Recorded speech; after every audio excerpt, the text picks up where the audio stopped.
All right, welcome to AP Pre-Calculus. Let's get right into it. 1.1, change in tandem. A function is a mathematical relation that maps a set of input values to a set of output. That's all a function is. You have an input and an output. Put something in, you get something out. The output value is such that each input value is mapped exactly to exactly one output value. Input values, this is domain. These are your domain. Or your independent, right? Independent because we're not dependent on any other variable. And this is usually x. Usually we call these x. And then output values, we call this the range. These are dependent because they're dependent on whatever we input. All right. Okay. Often it's useful to use other variables that help us recognize the representation. For example, through a football and measure the height, we could use variables where h is the height of the football, right? H stands for height. And maybe t is the number of seconds the football was thrown. We tend to avoid using s. I don't really like s. I mean, it does get used, but it looks too much like a 5 in my handwriting, so I try to avoid using that one.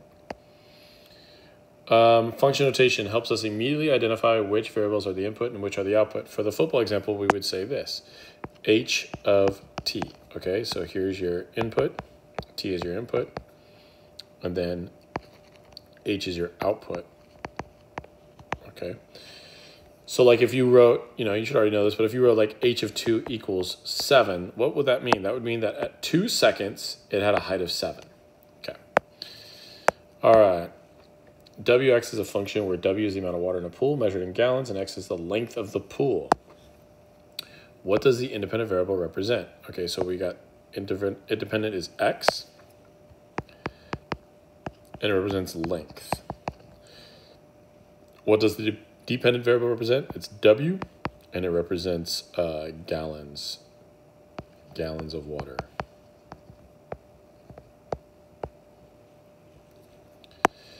All right, these two variables will vary in tandem according to the function rule that is established. That rule can be expressed verbally, analytically, numerically, or graphically.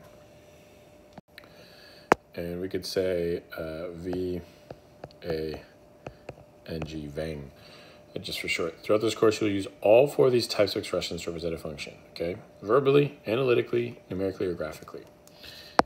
Graphically, that just means it's by a graph. Numerically, it's like a set of tables.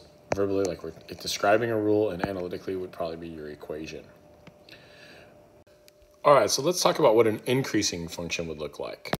Increasing would mean that as the input value increases, the output value always also increases. How can we describe that analytically? We could say if A is less than B, then f of A is less than f of B. And you could write this the other way around. I mean, you could write if B is greater than A, I should put then f of B is greater than f of A. Graphically, it could look something like this. Now here's something that's always increasing, an exponential, right? And so if this is A and this is B, you can clearly see that f of A is less than f of B. And it does appear as we read the graph left to right, it does appear that it's always increasing.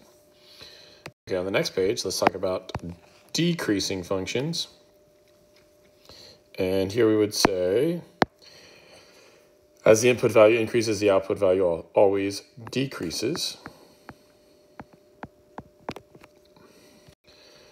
Analytically, for all A and B in the interval, if A is less than B, then f of A is greater than f of B now, right? So this would describe that it's going down. And graphically, this could look something like, I'm just going to do a line this time. Graphically, this could look like this, right? So let's say this is A, let's say this is B. Clearly, this is f of A. Clearly, this is f of B, just talking about the heights. And yes, it's going down. As we read left to right, it's going down. All right, so Here's an example of a numerically described function. Let the function f be increasing or decreasing, but not both. Okay, that's important. It's not both. State whether the function is increasing or decreasing on the interval and justify. Okay, pretty simple. We can see that it's increasing here on the independent. So what's happening with the dependent? Well, it looks like it's going up, up, up, up, up, right? Every single time it goes up. So it's increasing both times. So we'd say something like on the interval, because we don't know what's happening before 4 and after 20, but on the interval from 4 to 20, okay, that's interval notation. You could also write, this is the same thing as saying this. We could say on that interval, f of x is increasing. Because,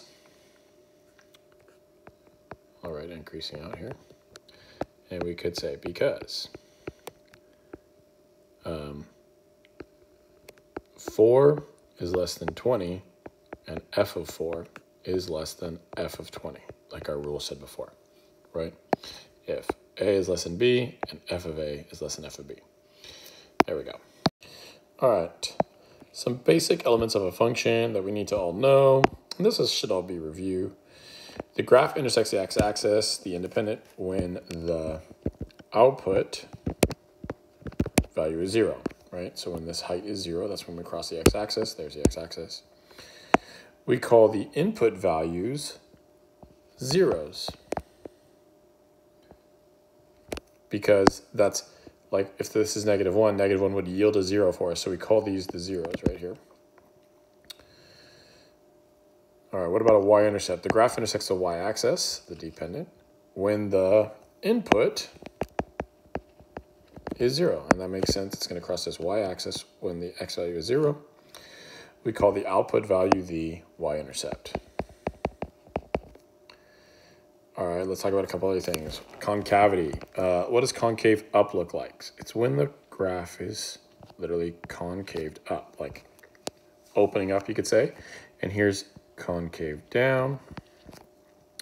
And straight lines don't have concavity.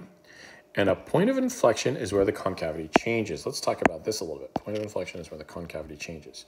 So you can kind of see like somewhere in here, you can see that here we're concave down, but then here we start to concave back up.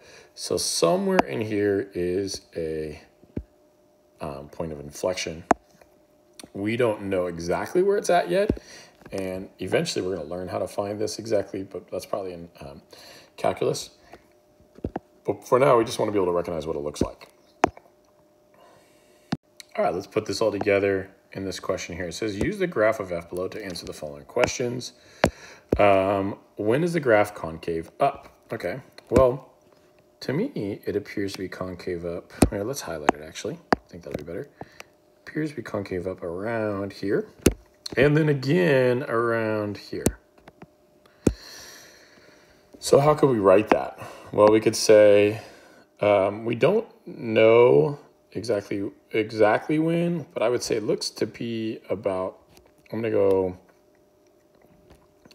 write this in interval notation. I'm gonna say from negative infinity, because we don't, or some value to the left, negative infinity up until I.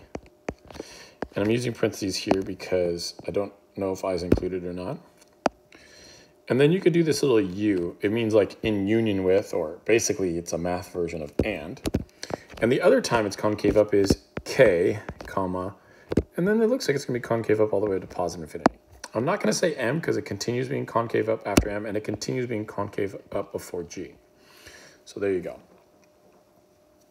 Another way you could write this. You could also just say when x is less than I, and when x is greater than k. But I want you to get used to this interval notation. We're going to use this quite a bit, especially in AP Calculus. How about this? When is the graph concave down? Okay, let's use this thing. Looks definitely like we're going to be concave down here to here. And so I'm going to say this is concave down from I to k. I'm just going to use this in interval notation from I to k in parentheses. Here, let's write that a little bit better. Boom, from I to k. Okay, what are the zeros? Find the zeros of the function. Well, to me, it looks like we have some zeros. I'll do this in green right here and right here. So what are the zeros of the function? I would say it's G and M. Now, I didn't use the union thing here because the union is really only when you're talking about intervals. That's really what that's for. But we definitely have G and M. You could also just say like it's at X equals G and X equals M because they're X values. All right, it says find the y-intercepts of the function. Just tells us that f of 0 here is a. Whatever that is a. So that's the y-intercept of the function. When f of 0 equals a, you could say, hey, it's when y equals a, because that would be the value or the height at that point. When is the graph increasing? Okay, let's get my highlighter out. And I would say it looks like it's increasing. I'm going to kind of circle it. See how it's going up here, and then it's going up again here. So when is it increasing? Write this in interval notation. I'm going to say it's increasing from H to J in union with L, probably always increasing all the way to positive infinity as far as I know. Okay, and then how about when is it decreasing? I'll use yellow for that one. And we can see that it's going down here and it's going down this whole time. So actually it's going down all the way to H. So when is it decreasing? It looks like it starts decreasing at negative infinity and it stops around H. And union, really the union sign is not supposed to have this little tag that I sometimes do. It's supposed to kind of look just more like that.